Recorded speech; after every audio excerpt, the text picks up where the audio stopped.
Hi mga beshi! So today magluluto ako ng pritong isda. So habang piniprito ko yan, nag-iisip actually ako kung anong twist ang pwede kong gawin na hindi kami mag-uulam na plainly prito lang. Kaya tingnan natin anong pwedeng mahanap natin sa paligid at anong available sa ref. Kaya sasama ko kayo. A sweet reminder mga beshis, make sure na safe tayo pag nagpiprito tayo ng isda, lalong-lalo na sa mga talsik ng mantika. Kasi mahirap naman kung malamig na mantika yung gagamitin natin. So dapat talaga kumukulo yan. So ingat-ingat. At siguraduhin natin na mabaliktad natin para luto ang lahat ng side. At itong patapos na nga ako sa aking first batch, dumikit pa talaga itong isa. Parang siya, dikit na dikit. What? Ito na nga mga beshies. Gustong gusto kong ganitong luto ng prito. Gusto ko yung crispy ba? Yung lutong-lutong. And now beshies, nakadecide na ako na sasabawin ko ang kalahati sa aking napritong isda. Kaya kumuha ako ng mga malunggay dito sa aming bakuran. Ang dami dito, kaya kung gusto nyong humingi, punta lang kayo dito, libre lang to. Ang dami naming puno, mga 500 pieces. Di kayo mabibitin. At syempre, matik yan mga beshies, himay-himayin na natin para madagdag na natin sa ating sahog. Wala akong assistant ngayon kasi busy yung asawa ko, may ginagawa siya sa tubig namin. Kaya, lavan, kaya natin to, himay-himay. Pagkatapos ay sinunod ko na rin yung ibang sahog, gaya ng garlic, onion, ginger, siling labuyo, ano pa ba, kamatis, at may nakita akong opo sa ref, kaya chinorba ko na rin. Sa totoo lang mga beshes, ang daling magluto pero ang hirap mag-isip anong uulamin at anong lulutuin. Kaya ako, ang ginagawa ko kung ano na lang available talaga, ginagawan ko na lang siya ng paraan at anong available sa paligid.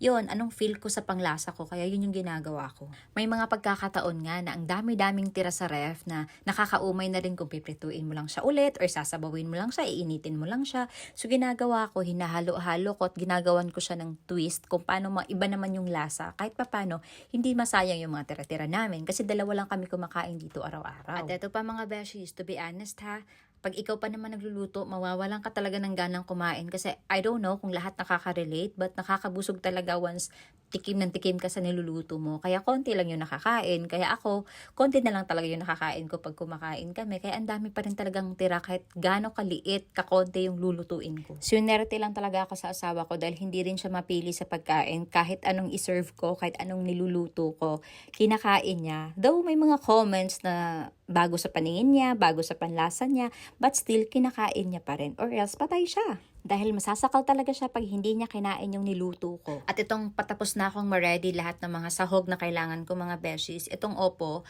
nakita ko siya sa market. Sabi ko, gagawin ko tong ginisang may sardinas kasi gustong gusto ko talaga yon. At nawala na siya sa memory ko, natakpan na ng kung ano-anong mga una ko pang naluto. Kaya ngayon, nagamit ko siya dito sa aking sinabawang isda. Sa mga nakasubok na nito, itong sinabawang isda na may opo, please let me know kung anong comment nyo, kung nasarapan ba kayo. Kasi honestly, first time ko siyang gagawin na ihahalo sa sinabawang isda itong gulay na opo. Kasi usually talaga natikman ko ang opo pag ginigisa siya na may halong sardinas. Kaya ito, kompleto na lahat ang ating sahog. Simulan na natin, lagyan ng buhay ang ating pritong isda. So ngayon, ito yung paraan ko sa pagsabaw ng aking pritong isda. Kasi basically naman, 'di ba, in traditional way, pag preskong isda, nagsasabaw tayo, nagpapakulo lang tayo ng tubig, nilalagay natin yung mga sahog, and then halo-halo na lahat, timpla-timpla na lang, 'di ba? That's the basic way.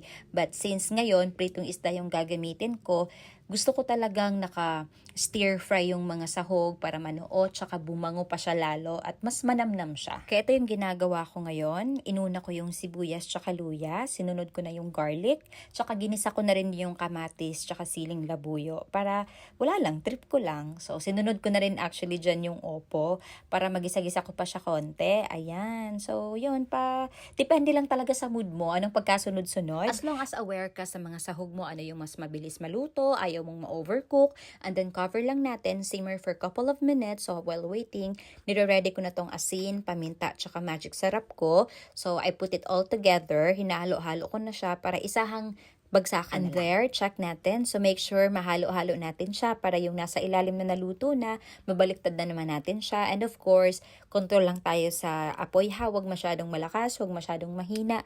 Tama-tama lang na hindi ma-overcook yung mga sahog natin. Next is our main ingredients, our pritong isda na tinanggalan ko ng ulo kasi hindi ko feel isama yung ulo sa sinabawan natin ngayon. Kaya sinat aside ko na muna siya. And together with the water, nilagay ko na rin siya. Tansya-tansya lang mga beshes ha. Kung gusto nyo yung maraming sabaw, go ahead, add more. Pero kung gusto nyong tama lang, tansya-tansya lang. So let's mix it together, halo-halo lang, and let's add na the pampalasa or salt, pepper, and magic sarap. So depende na sa inyo yan, sa panglasa nyo. Dagdag na lang kung kulang, tsaka mas maigi na yung kulang kaysa sumobra kasi ang hirap na i-adjust ng lasa once sumobra tayo sa alat.